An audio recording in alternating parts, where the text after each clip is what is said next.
Budget negotiations are slow going at the state capitol, with House and Senate leaders holding marathon sessions with Governor Tim Walz and his staff.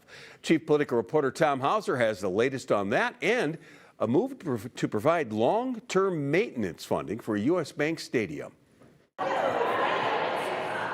Republican House Speaker Lisa Demuth and other GOP negotiators didn't stop and talk to reporters on their way in to meet with the governor Tuesday. I don't know that I expressed that I felt good about that. But DFL leaders stopped long enough to say negotiations are moving slowly. Slow, very slow progress. But progress? A little bit. Yeah, but I think it is a really difficult budget to settle this year. Among many points of contention, whether or not to continue offering unemployment insurance to hourly school employees like bus drivers and teacher aides, and whether to keep allowing undocumented immigrants to access state health care programs.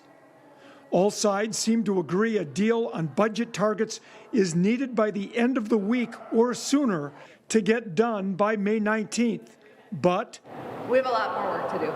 Meanwhile, anti-fraud and waste legislation continues on the move. We created the mnfraud.com portal where people can whistleblow, and we also are working on a bill to strengthen whistleblower protections that I hope makes it over the finish line this year. Republicans and Democrats touting work they're doing to reduce and eliminate fraud, waste, and abuse in state government. We know that fraud is an issue that is expanding throughout our economy, our society. There are people who are taking advantage of vulnerable people.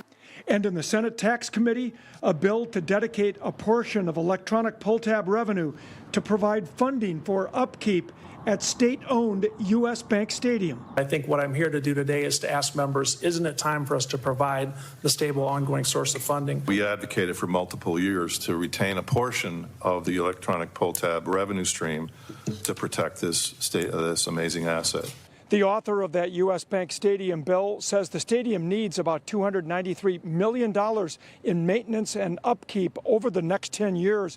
After the stadium was paid off with that electronic pull tab revenue a couple of years ago, that money was then diverted to the state's general fund instead of a fund for ongoing maintenance of the stadium. That is just one of many bills still up in the air here at the state capitol.